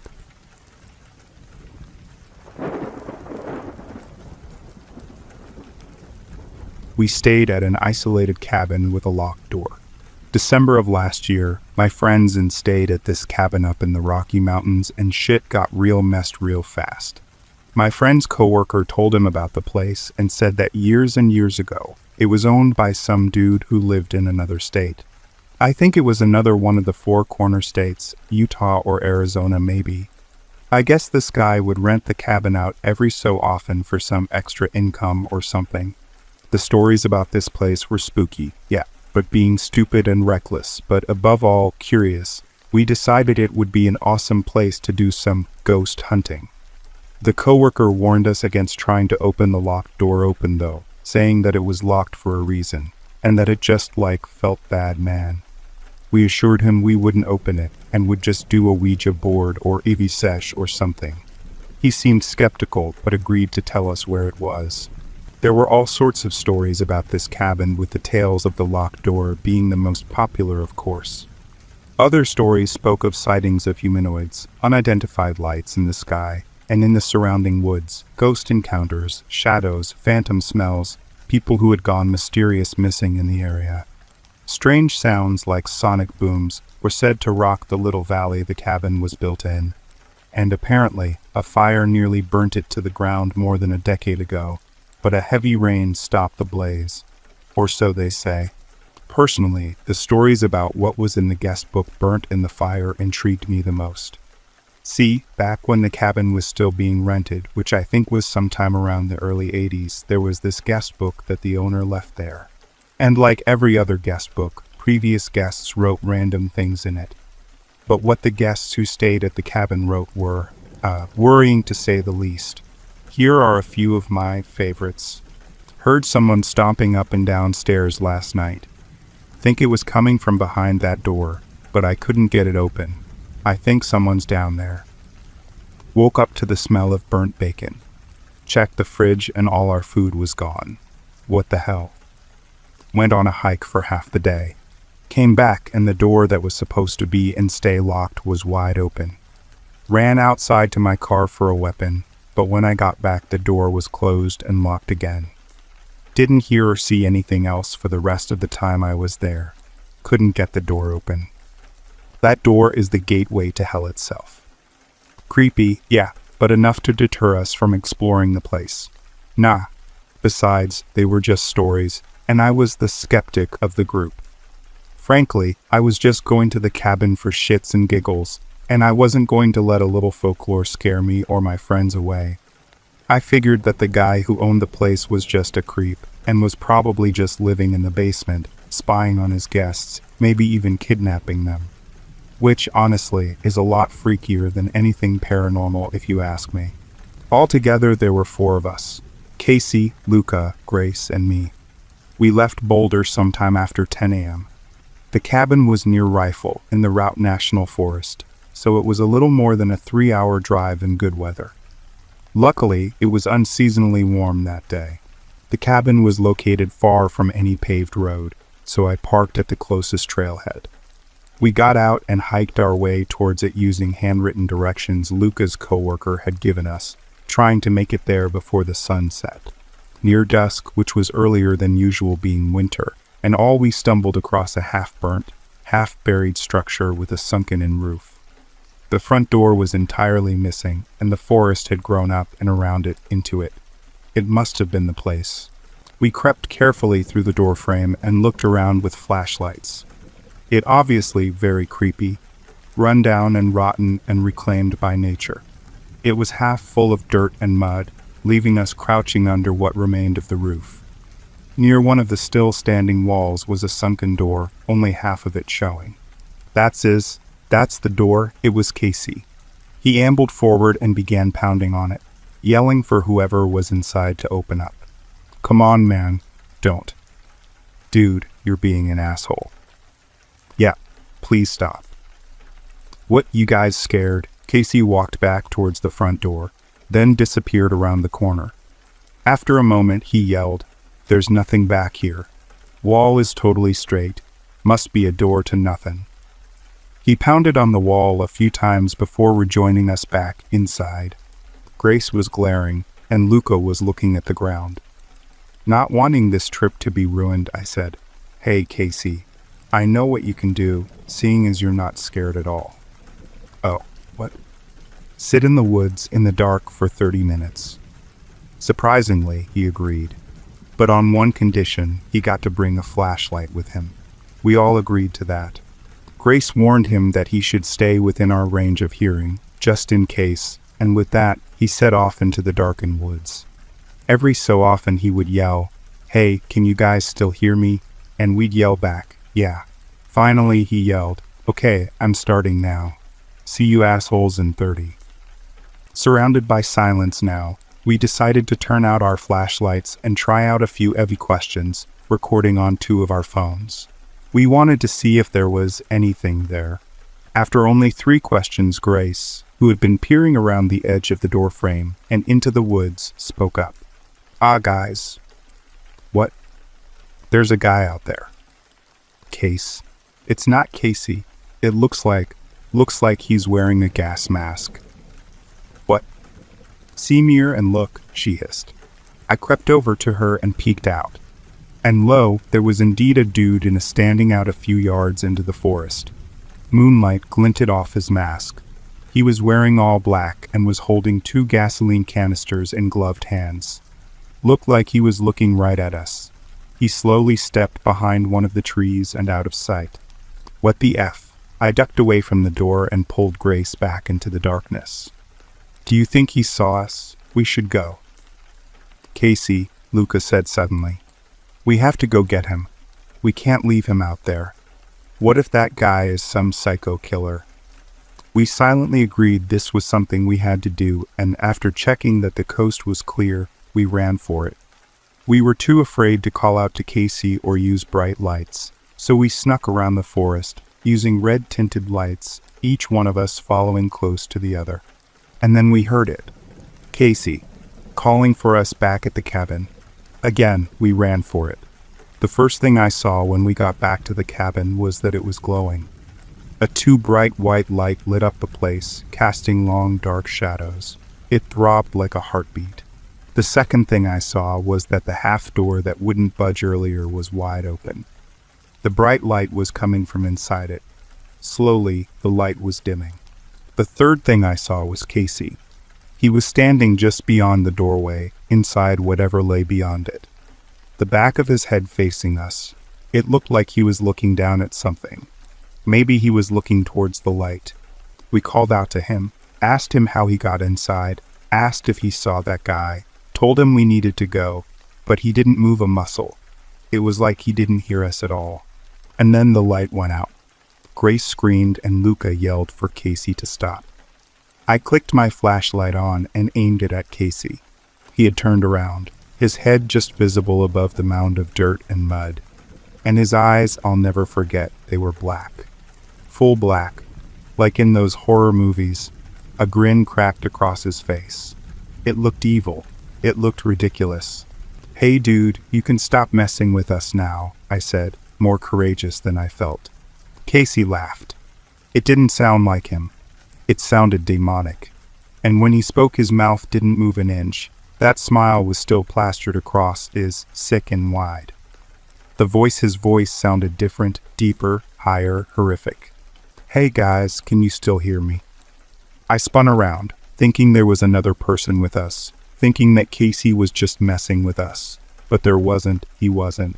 And when I turned back around, my light hit Casey full on. He was crawling out of the doorway in sporadic jerks. His limbs bent in ways they weren't supposed to. He was still laughing and speaking gibberish and grinning. We ran. Straight ran. And as we ran blindly into the darkened forest, the light from our flashlights swinging wildly around us. I ran straight into something soft, warm, another human. It was that guy we had seen earlier. He was still wearing the gas mask, but the gasoline canisters were gone. Grace screamed again, but I leapt up and we bolted. The guy yelled something at us. I think it was, wait. Grace heard, hate, and Luca heard, 8 and 8. Behind us, there was an inhuman roar and I glanced back. Casey was running faster than humanly possible straight at us. The guy in the mask yelled again. I think it was, not this time, but the others heard, that's my crime and it's the prime, respectively, before taking off and tackling Casey to the ground. I watched them struggle for a moment before I tripped and fell hard. Luca lifted me up and together the three of us kept running and didn't stop until we reached the trailhead where my car was parked. Beside it was a dirty black SUV that wasn't there when we arrived. We leapt inside my car and, hands shaking, I started the engine. What about Casey? Luca pounded the dashboard and yelled, F him, go, go, go, go, go. Behind me, Grace was laughing or sobbing or screaming, or all three. So I gunned it and didn't stop until we reached Rifle, where we finally calmed down enough to consider calling the police. We decided not to. Luca was absolutely convinced Casey was just messing with us. That the other guy, the guy in the mask, was his friend, and the SUV was his. That this was all just some elaborate setup. Me? I'm not so sure. Grace agrees with me. She thinks something paranormal happened that night. She thinks Casey was possessed, that the guy in the gas mask was the guy who owned the place, that he was doing some sort of occult magic. But the only thing I know for certain is that something strange happened that night, something I can't explain. Casey wasn't messing with us. The way he moved, what we heard and saw, it wasn't natural, wasn't normal. And honestly, since then I've been questioning my beliefs.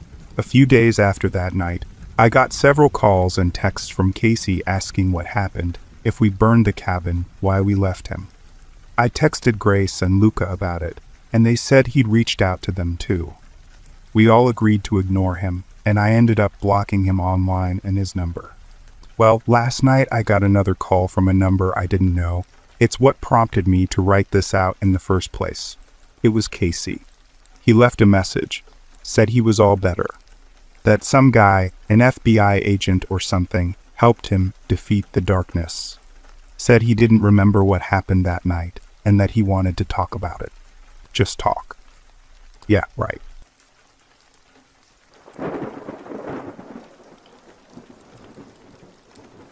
Two strangers in a cabin.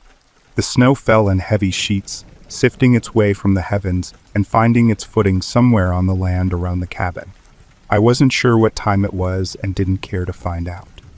I knew it was later in the evening, but most hours of the day looked the same from where we were in the North Pole, a dim white with the sun barely kissing the horizon, typical for September. The cabin had a constant, roaring fire. My skin caught wafts of its heat, but could still feel where the cool air slipped through the cracks of the wooden structure.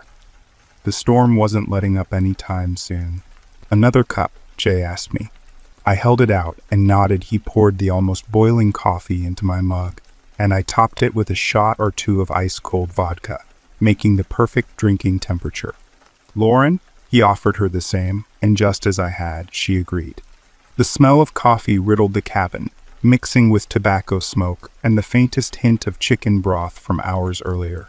I took a long drag of my cigarette and sipped my coffee vodka before exhaling. I always hated that instant coffee shit, but I got used to it surprisingly quick. Maybe the vodka helped, I wondered.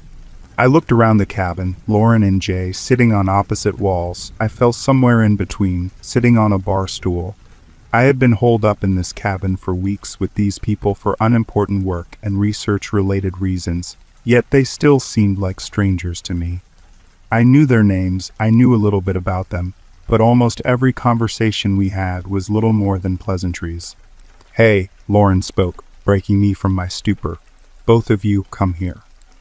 Jay looked at me emotionless, then made his way from the kitchen to the living room, where Lauren was sitting on the couch. I put out my smoke and took the seat next to her. Jay chose the leather chair that sat across from us. We wordlessly waited for Lauren to say something else. She didn't. "What'd you want?" Jay asked. "Entertainment," she said with a smile. "I'm bored. I want to be entertained." He laughed at that. "Entertainment, huh? I don't really think I want any part of this." Jay started to stand, but Lauren interrupted. "Come on, dude. Put another shot of vodka in your mug and relax. We all need some entertainment. There is nothing to do here." What kind of entertainment?" I asked, amusing the idea. "I dunno," she shrugged. "Let's tell each other stories or something." Jay relaxed back into his chair. "Okay, fine. I like stories. Who's up first?" Silence danced among the room, only broken by balls from the wind. "I guess I'll go," Lauren said. "I've got a story to tell. It's my go-to interesting story at parties and stuff." Jay leaned back, filling his pipe with loose tobacco. I reached into my pocket and grabbed another cigarette. "So, this happened to me when I was a kid, well, teenager, actually. I was 16. I had been dating this guy for a couple months. We lived in San Francisco happily. I might add, thanks to his parents' deep pockets." Jay scoffed. She ignored it. "So, one random night, we decided to take a drive. He had a beautiful 67 Camaro purred like 1,000 lions. Anyway, we decided that night would be the night that we lose our virginity to each other." I leaned forward, now a little more interested. "We find this old road that hadn't had street lights added to it yet. We park off the side of the road, blast the radio, and then we finish up and stuff. No need to go into more detail." "Oh no," I teased. "Please do." Lauren rolled her eyes. "Anyway, after we are done, I get out of the car to smoke a cigarette. While I was smoking, I noticed this guy walking down the street towards us. Some dark, brooding figure, as I recall anyway. I remember thinking, this isn't some street people walk down at midnight for fun. My first instinct is, okay, this guy needs help." She took a sip of coffee. Jay and I made brief eye contact. So I call out to him. I say, "Hey man, you need some help." And that's when my boyfriend gets out of the car to look at the guy too. And then I noticed this guy wasn't just walking. He was fast walking. I mean, real unnatural like. My boyfriend says to him, "You need a ride." I swear I heard the guy say no back to us in a panicked voice, but my boyfriend didn't hear it. Jay interrupted. "Asking strangers if they want a ride, huh? You can get killed that way." "SHH," I interjected, genuinely interested in her story. "Thanks for the advice, Jay, I know." Anyway, this guy kept walking until he passed us, so my boyfriend said, "Let's leave this freak alone." And he says it pretty loud. Well, the fast-walking man stops dead in his tracks when he hears that and just looks at us. We weren't more than 20 feet away at that point. The only light was coming from the lights of the car. No way I could see him in any detail. She took another sip from her thermos. I was frozen with fear. I turned back to my boyfriend, and he looked a little on edge too. And the guy was just staring at us, motionless. "Did he say anything?" I asked. He did. He said in a deep but quiet voice, "You're lucky you parked where you did." And the three of us stood there silently for a moment, and then he walked away. "Well, that's ominous," I said. "You ever figure out what the guy was doing?" "Oh, it wasn't just some guy," she said, looking right into my eyes. "It was the Zodiac Killer." I almost choked on my coffee. "What?" "Yup. The next day we hear the news of the first murder. Those two high school kids parked along Lake Herman Road that was barely a quarter mile from where we were." "Humph." Jay muttered, unenthused. "And she added, it may not have been him. Apparently, Zodiac drove away from the crime scene, so why would he have been walking then? I'm not sure. But whoever or whatever talked to us that night, the fast walker, he knew what had happened. He told us we were lucky." F is all I could manage to say. I sat in a shocked state. Lauren was trying to hide a smile of content, obviously pleased with her story, and Jay looked unimpressed. "That," I stuttered a bit. That reminds me of something that happened to me, actually. Jay cocked his head back, the first sign of amusement he'd shown. That guy, I started. I don't know, it reminded me of something that happened to me. Do tell, Lauren leaned toward me. Well, I began. Well, it was when I was a kid. I was only 12 or so. My friends and I convinced our parents to send us to the same summer camp that year. Camp, Hideaway. Man, I haven't said that name in years. Lauren blinked at me. Jay wasn't looking at me, instead focusing on his pipe, but I could tell he was listening. I continued.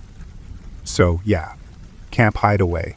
It was a little summer camp, maybe 7 or so counselors, and no more than 30 kids. It was a nice place. We went hiking and canoeing and all that normal camp shit. We were supposed to be there for a week. I trailed. Your time got cut short? Lauren asked, fiddling her fingers against the aluminum wall of her thermos. Sort of, I said. Only by a day, though. It was the 6th night. My 4 friends and our counselor were sitting around a campfire, maybe a quarter mile from our cabin. We were telling some stupid ghost stories or some shit. Looking back, I think our counselor just liked seeing us scared. And we were scared. The cabin walls creaked and moaned against the wind. Why were you scared? Lauren inquired. Well, Shelley, our counselor, was telling us a story about the campers that were there the summer before she told us that a bunch of campers went missing, and they found their remains in the woods. She said their intestines were strung up in the trees, and their heads were found roasting on the campfire we were sitting around at that very moment. Shit, did that actually happen? She muttered. No, we were kids though, so of course we believed it. But it was all bullshit. She was just trying to get a rise out of us. But in the middle of her story, her words trailed off, and she just stared off in the dark behind me. And we were all like, Shelley, what is it? But she just kept staring. Then we heard these footsteps approaching real fast. I was, admittedly, a scaredy cat. I didn't dare to turn around. I paused, the fresh memory flowing back to me for the first time in decades, unable to process it at first. They both took note of my pause, and Lauren said, And, what happened? Sorry. I shook my head. Hadn't thought about this in a long time. The footsteps stopped. I was frozen. Shelley and my friends were the same, some of them looking in the sound's direction, and some not. We all were clinging to the silence, but it was broken. The fast walker, as Lauren said, he said something to us.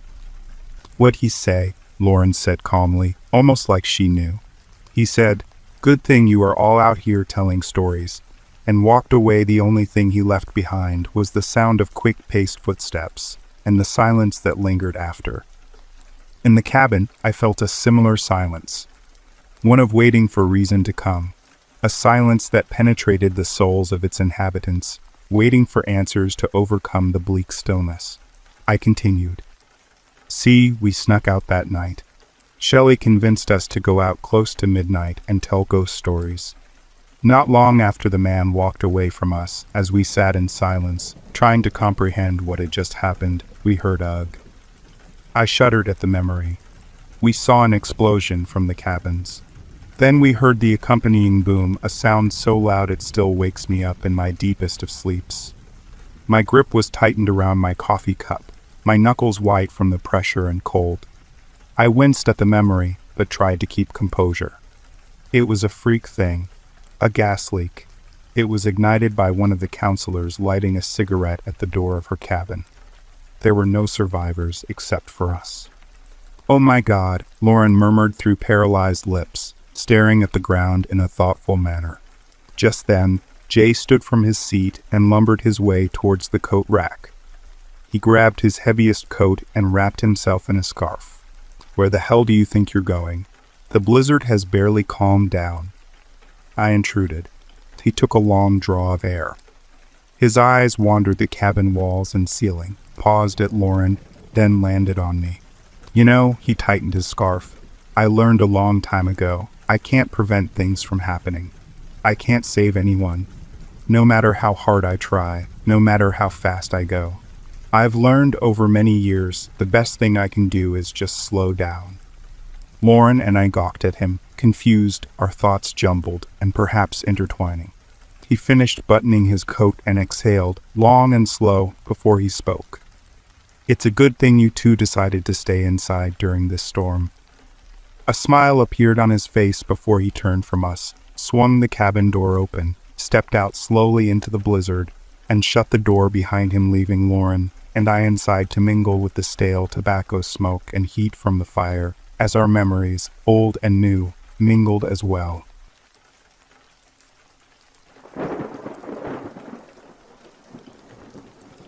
Going to have to lay down some context before I begin.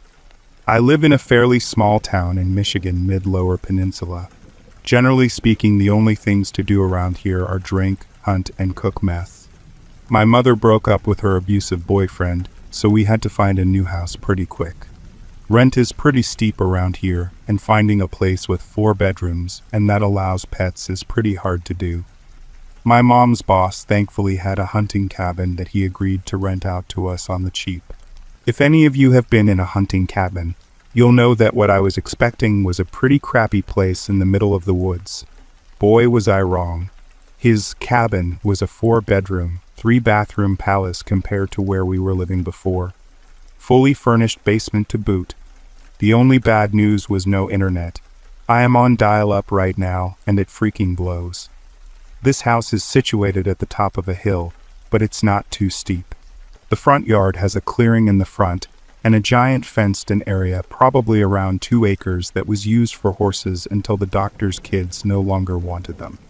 It's now overgrown with thick ferns and such. Beyond the pen is the tree line in front. The driveway continues on in that direction for about a half a mile until it reaches the road. To the left and right of the house is forest, and directly behind the house, 6 feet at most, is a dry riverbed and forest. Half the house is on these sort of stilts because of the hill going down into the riverbed. There's a wrap-around deck above. It has a strange open feeling even though you're technically in the woods. Being slightly up above the trees from that far away lended to this as well. Now because of the hill, half of the basement was underground and half was not. There's a door that leads directly outside from the basement and a path to the garage.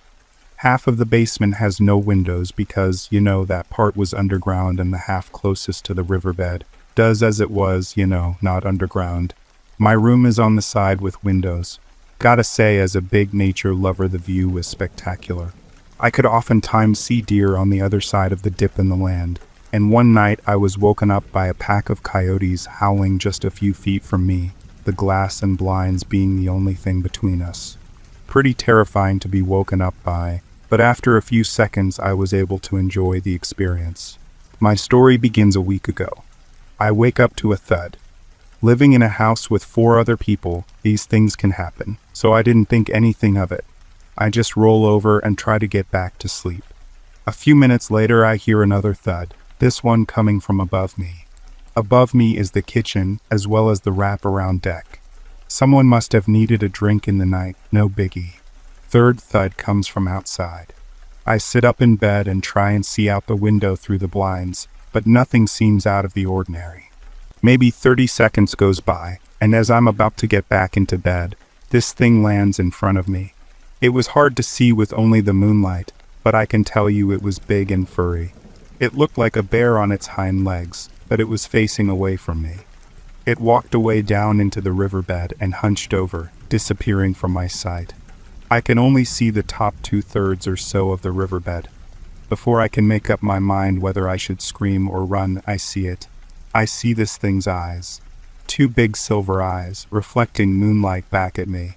It carried a deer in its paws and dropped it down once it reached the top of the riverbed. This thing was maybe 4 feet from me. I was holding my breath, trying not to move an inch. It hunched over the deer and began to peck at it with its beak, ripping off bits of meat. 10-20 minutes must have gone by, just me watching this thing eat. As I'm considering whether or not I'll be standing here all night, my phone goes off. Text message. Wonderful. Half the time I can't even get reception in my room, but it decides to work now. Its head snaps up, and it lets out this shriek. It was both low-pitched and high-pitched at the same time, like two people were yelling in unison. Thankfully, the thing picked up what was left of its meal and ran off into the woods. I could hear doors slamming and people shouting above me. Now, to be honest, I didn't think anyone would believe me. I just told them it was coyotes again, and eventually everyone went back to sleep. I slept on the couch that night, and the next 3 nights as well. By the 4th night, my mother was acting concerned about me, and I didn't want to make her worry, so I decided to sleep in my room that night. Who knows, maybe I was still half asleep when all that happened, and it was just a bear or something. This is what I told myself to try and get to sleep. 2 nights go by with no incident. Last night, however, I was not so lucky. No noises or anything, but I could just not shake the feeling that I was being watched, like a chill up my spine, and I was fidgety. I looked towards my window to see 2 glowing eyes staring back at me. After what felt like an eternity, it made this sort of low rumbling chirp noise, turned around and ran off into the woods. Needless to say, I slept on the couch. This morning I went out back to see if I could find any tracks or anything, and all I found was a haunch of meat near my window, which I bagged up and took to our dumpster. Now I'm not sure if this thing was trying to be friendly or what, but I do know there's no way I'm going to find out. I'm typing this from my living room right now. Thankfully, I haven't heard anything unusual tonight, and the living room has blackout curtains, which are a godsend. I just hope it doesn't know how to work doors. They're all locked right now, but they can't stay locked all the time.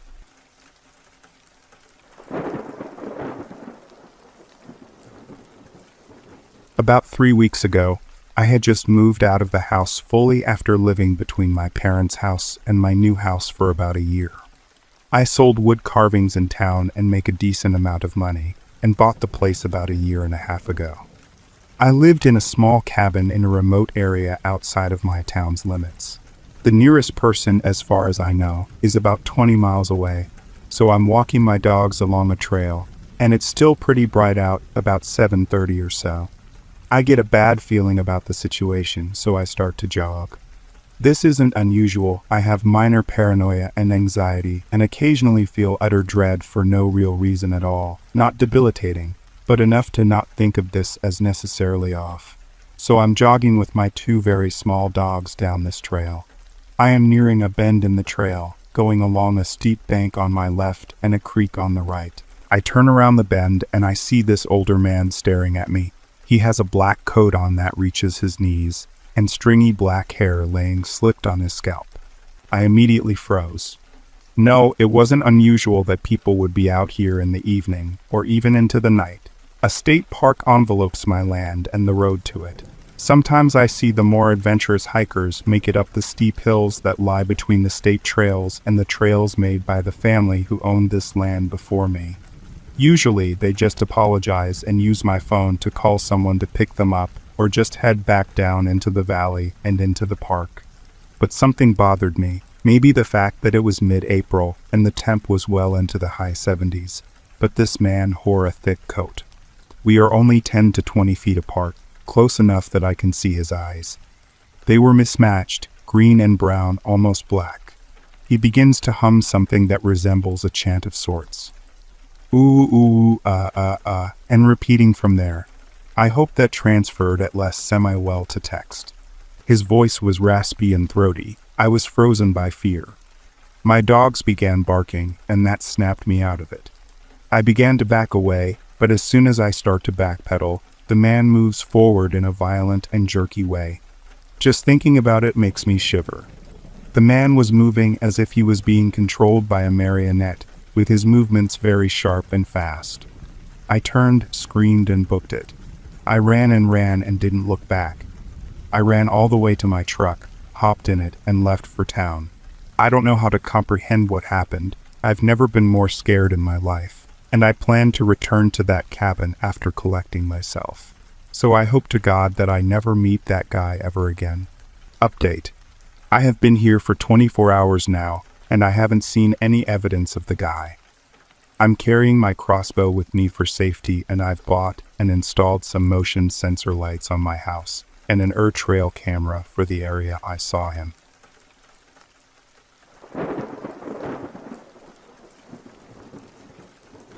Over 10 years ago, when I was still in elementary school, my family and I were camping in some pretty rundown cabins in the Appalachian Mountains. It was a pretty fun place to hike around because the terrain was so rocky, and I was playing around in the backyard behind the cabin when I saw a man walking up the path toward our cabin. I don't know if this is because my mom made sure my siblings and I knew about stranger danger, or if this guy just gave off really creepy vibes. But as soon as I saw him walking up the path, I got really scared and stood there, kind of frozen, until he got close, maybe only 10 feet from me, and said hello. I ran back into the cabin. As soon as I got back into the cabin, I could tell that my parents were upset. They had been keeping an eye on me when I played outside. I think had been about to come outside right before I ran back in. I guess they were freaked out because there was no reason for the guy to be near our cabin. We weren't really on any trails or anything. My parents still opened the back door and talked to him for a minute. He told my parents that he used to work at the park and asked to use our phone. The cabins didn't have phones, so my parents told him to try somewhere else, and he left. A few hours after the creep sighting, my mother, eldest sister, and I left the cabin to go on a hike, visit the park's recreation building, and basically explore the campsite. Suddenly, the guy was everywhere. We drove by him a couple times, walked right past him on paths and trails, and crossed paths with him a couple of times in the park's buildings. A couple times he tried to wave at us or say hello to us, but we didn't respond. I think my mom was trying not to show how rattled she was, but she gave a description of him to the park employees, and we ended up cutting our trip a day or so short. We never saw him again, or heard about anything weird happening in the park after we left. The guy we saw may actually have been just camping in the park like us, but for some reason my parents, my siblings, and the park employees all felt that he wasn't. He was some kind of predator. Again, it could have all just been coincidence that he was everywhere we were, but my mom was pretty certain he was following us. My mom pointed out after he left that if he had worked there, he should have known that the cabins didn't have phones. She didn't buy his story, and several years later told me that she thought he had approached the cabin mainly because a young girl me was outside. She still thinks that the only reason that this guy was hanging around the park was to try to hurt little kids. I kind of hope she's wrong, but I still remember that weird sense of dread I had seen him walk up the path.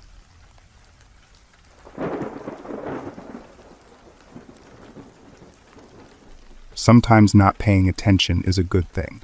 So weird. In July of 2019, I was leaving a coworker and friend's 4th of July party. It was about 10:45 p.m. It was me, 36 female, my husband, 54 male, and our then 9-year-old daughter. It was in a town about 45 minutes drive from home, mostly down country roads that I didn't know, so I was using my GPS. This area of town basically rolls up the streets, so to speak, at 5, so the roads were mostly deserted with only a few cars passing now and then, and absolutely no cars in front of or behind us. All of the sudden, this very dark vehicle, I think it was a hunter green or a dark gray, pulls up behind us and starts to tailgate my car. I don't normally speed more than 5-6 miles per hour over the speed limit, so someone tailgating me is not really unusual. The longest stretch of this 2-lane road before being able to hit the highway was a winding, tree-lined road. There was this big, huge curve in the road, almost a hairpin turn, but not as sharp. So you could see almost a mile in the distance from where you entered that section of road to where you came out of it. And there were no turn-offs, no shoulders to stop on, nothing. Just road and trees. When I entered the huge curve, the car was still right on my tail. Not flashing, not weaving, not using their horn, just still following right on my tail. So all of a sudden I look in the rear view mirror and the headlights from the car that was tailgating me were gone. I didn't see any parking and marker lights. I didn't see any tail lights. I looked back as far as I could see and I couldn't see that car anywhere. I mentioned this to my husband and he started looking around behind us and didn't see them either. They were just gone. Again, there was nowhere at all to stop and turn around and turn off. I quickly returned my attention to the directions on my GPS and forgot about that car. About a half a mile after the huge curve in the road, there was a stop sign where I had to take a left onto the road that leads to the highway and closer to civilization. When I stopped at the stop sign, there were no cars coming or going in either direction. Just as I was about to hit the gas and make my left turn, there was a knock near my back driver's side window. I looked in my side mirror but didn't see anything. I heard another knocking sound close to the same spot, but more on the metal of the car and not quite on the window now. My husband started turning to look back, and I asked my daughter if she saw anything, but neither of them did. So I said, "Oh well, guess we're hearing things," and I made the left turn and kept on going. As I made my left turn, I glanced back at the entrance to that road one more time, and there were a pair of headlights lighting up the road right where my car had just sat, and two people I was too far away to make out details were returning to the dark-colored vehicle I saw before. I can't say this for sure, but I'm almost positive that had I opened my window or door to find the source of the knocking, something horrible would have happened to my family that night. Thanks for listening. If you like our work, do subscribe because your support helps us keep this channel alive.